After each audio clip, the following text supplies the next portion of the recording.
Lio Rush and AEW have amicably parted ways after his contract is set to expire. I'm sorry, I can't even do it with a straight face. Can we talk about what's really going on here? Hold up. It's a black-owned business in the wrestling business? Pro wrestling bits, let's go. Lio Rush has been expired in AEW just weeks after demanding that Tony Khan apologize to Big Swole. In fact, since telling Tony Khan to apologize like Dave Meltzer after a Holocaust joke, Rush has not been seen or heard from on AEW television. He was recently replaced by Jay Lethal in AEW's Resident Black Guy storyline, which now revolves around a title that doesn't count. And on Sunday, Rush made it official by tweeting his AEW contract was coming to an end after just 8 months. AEW announced he had signed in September when Rush came out of retirement, but he originally signed with the company around mid-June. And now his contract is coming due in February. Really?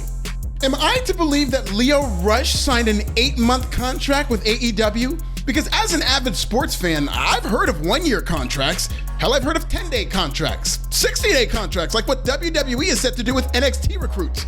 I've never heard of an 8-month contract, especially in AEW, where several multi-year contracts are set to expire.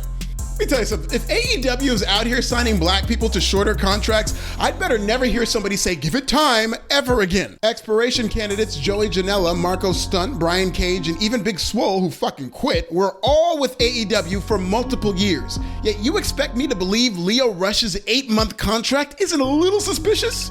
Jada! One of two things is happening. Either AEW signed Lio Rush to a shorter contract than his peers, which would just be yet another example of how black people are treated like second-class citizens in this company, or Lio Rush was expired for stepping out of line. Had Tony Khan fired Lio Rush after Khan criticized WWE for its mass releases and, as he put it, fake contracts, Khan would have looked like a hypocrite. So instead, is it crazy for me to believe that Tony maybe just chopped off a couple of months from Lio Rush's real contract as punishment? I know this is a wrestling business where promoters are never vengeful or retaliatory, but humor me for a second. Tony Khan was none too pleased with Lio Rush's actions, so he just made Lio Rush expire quicker. If Lio Rush was a carton of chocolate milk, Tony Khan is the guy who forgot to put him back in the fridge, and now Lio is expiring faster than the actual expiration date, like a bottle of room temperature Yoo-hoo. Lio Rush's departure was not amicable. Never will I ever believe something so stupid. Lio Rush is not leaving AEW after his 8-month contract was up. He's being expired. Khan gets all the benefits of firing somebody without any of the guilt of doing the actual firing. The top 2 wrestling companies have essentially become 2 different types of fuckboys when it comes to wrestler contracts. WWE sends out a mass text every 3 months saying, it's not you, it's me, and budget cuts, while AEW chooses to ghost people by letting their contracts expire. What, are they both trying to be Pete Davidson? Now, let's not act like Lio wasn't out here wilding like Dave Meltzer making an Auschwitz reference. Damn, Dave really was wilding last week. See, this is what happens when robots try to tell jokes. God love them. Anyway, I'm glad Lio Rush felt empowered to speak out in the midst of an AEW racial shitstorm. And similar to Lio, I stand with Big Swole. Lio Rush has every right to express himself in any way he sees fit. But having said that, he also has to deal with the consequences. And in any scenario, if you call out your employer publicly while they're being dragged on Twitter, there will likely be consequences, especially in this business, especially in a company that has clearly struggled mightily to understand, appreciate, and cultivate black culture. You can see it throughout the ecosystem of this product, where it seems like bigoted hecklers make headlines every week in AEW. These AEW trolls are not symbolic of how most of these fans think, but they're loud, the buildings are much smaller, and they never met a hard R they didn't like. Don't ask me how I know.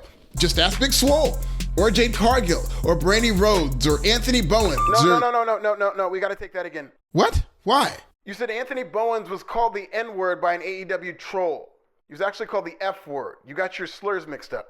Oh, right. God damn it. You know, it's getting hard keeping up with all these slurs flying around AEW. All right, whatever. We'll do it in post. Wrestling fans, like most dedicated fan bases, hate change. And some of the bottom of the barrel AEW fanatics are so used to being spoiled with white excellence, anything that looks different from them and their 2005 utopia of professional wrestling is met with resistance, especially among black talent.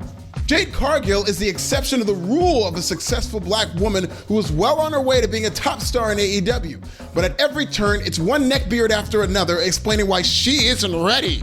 Man, fuck this old boys network narrative of is she ready? She ready. Is AEW ready to make Jade Cargill into a star? That's the question.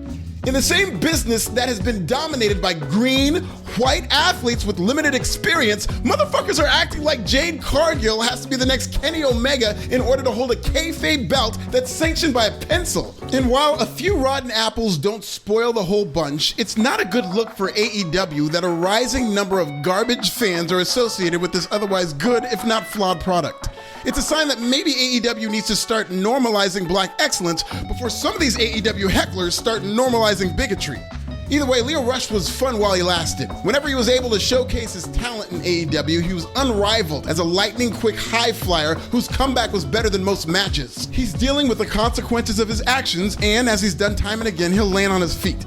Because real talent doesn't expire.